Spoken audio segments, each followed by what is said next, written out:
Yo guys, so we have been to Charleroi and we had to find out, is it really as ugly as they say? Come along and let's check.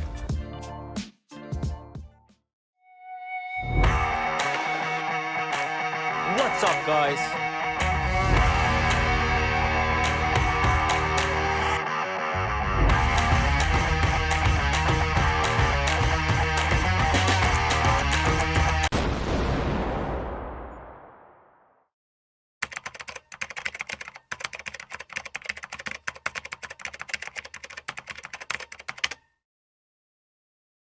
So, as you can see, we're currently setting up the camera in the train. We're on our way to Charleroi, which is a 3-hour ride from Breda. But before we get there and before we discover this apparently ugly city, we need a brief historical recap from Leon the Genius.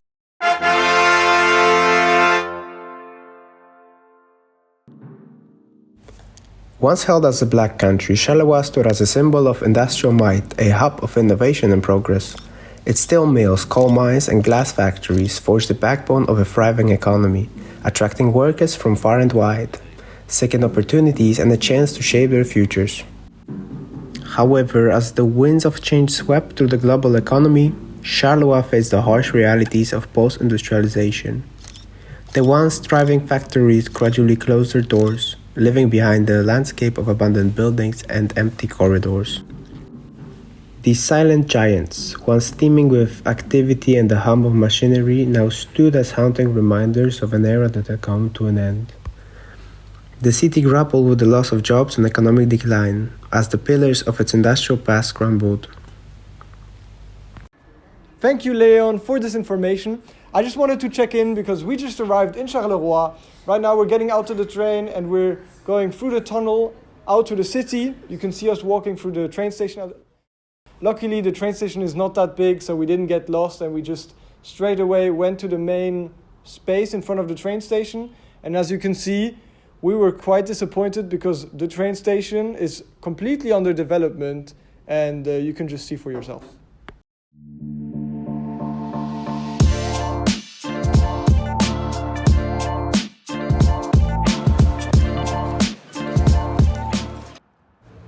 You would think that the station is the most developed area, but if you look at the station itself, the front is nice, but the back has a highway on it, which we think is an icon for the industrial phase of Charleroi.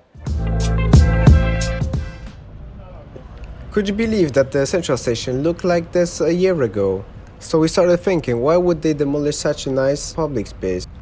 It turns out that the city is working on rebuilding the old metro system to connect the outskirts of the city with the city center, to improve the economy in the area and the social cohesion. This is what the area of the train station will look like after its redevelopment. You can see that businesses have been attracted and the tram station at the station area has been redeveloped to accommodate the growth of passengers by restoring the old metro. After learning about the redevelopment at the station, we decided to go and grab a lunch in the city. Then walk over the bridge, we found out about much more problems the city has. After crossing the bridge to enter the city center, we felt very disoriented. Hello? Hello? There was no fast and straight route to the city center itself and the public square, but you had to walk around multiple obstacles.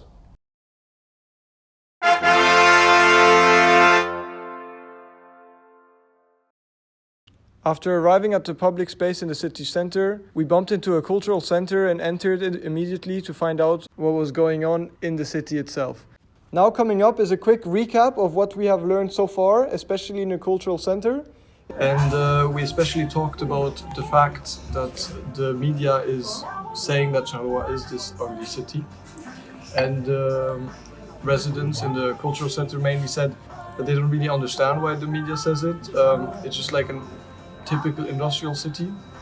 And they also talked about this Black City movement, which is like kind of the nickname that the city has because of all the industrial past that is turning into the green city because the nature is retaking the abandoned land. So there's a lot of greenery in these old factories starting to grow.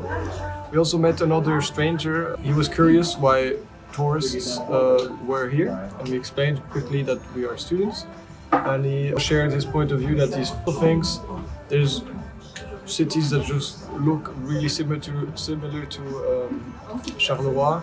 He made a good point though that maybe a lot of people see it negatively because there's an incredible amount of construction going on.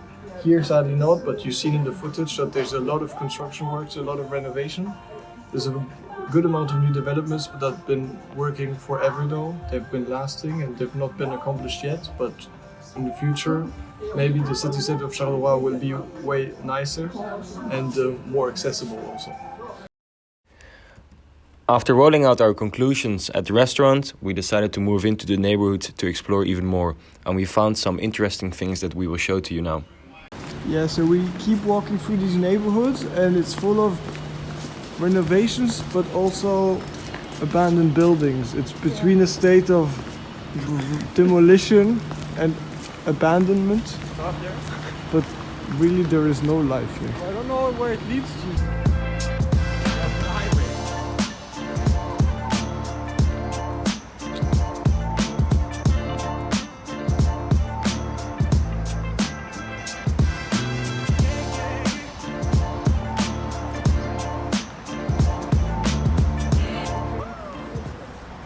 We are walking through the city center right now, and there is an abandoned theater there, and next to it some newly built residential buildings with abandoned commercial space. It is very understandable why people don't want to live here, because the streetscapes are not active and it doesn't feel safe. As we were heading to our next stop, the industrial district, we wanted to take the fun route. This road, as you can see here, it's a 23-kilometer long walkway alongside the river called La Boucle Noire. The walkway got the name from the city's name because of the industrial past, but now there are articles saying that it's turning into La Boucle Verte, which means the green route walkway, because the green is taking over the abandoned spaces.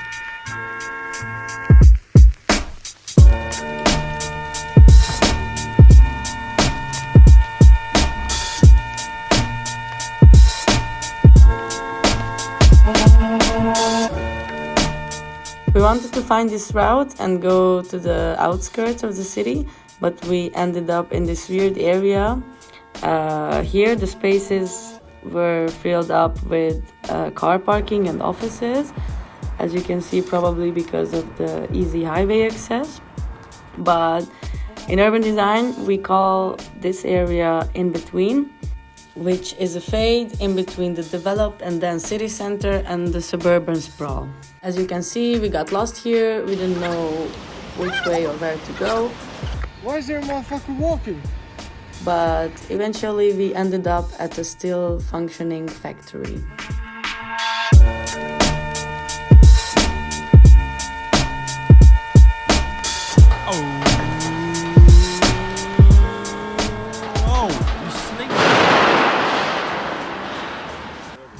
Houses next to the old industrial district were built for the factory workers, but as the factories are going out of business, the houses are getting abandoned.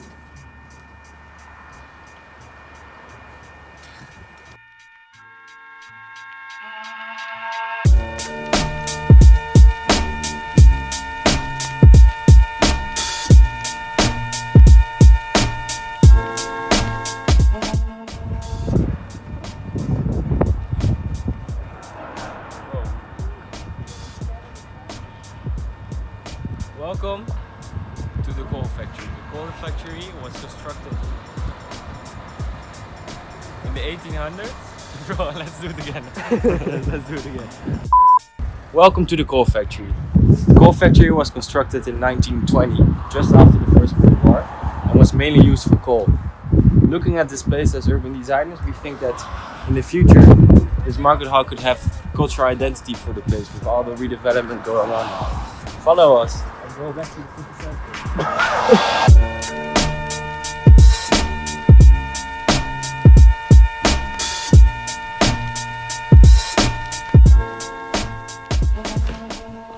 Earlier in the video we mentioned that we bumped into the cultural center, and in this cultural center we actually met the director of it, Fabrice Laurent. he presented to us a kind of event that they had in 2022 called a block party.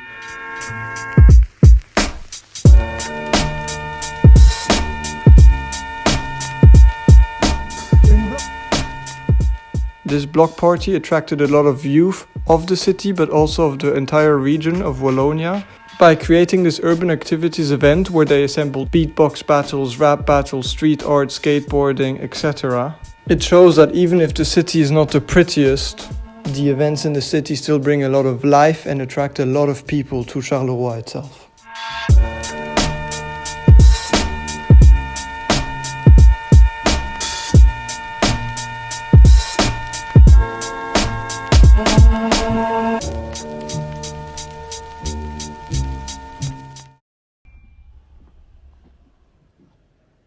Yeah, it's rewind time.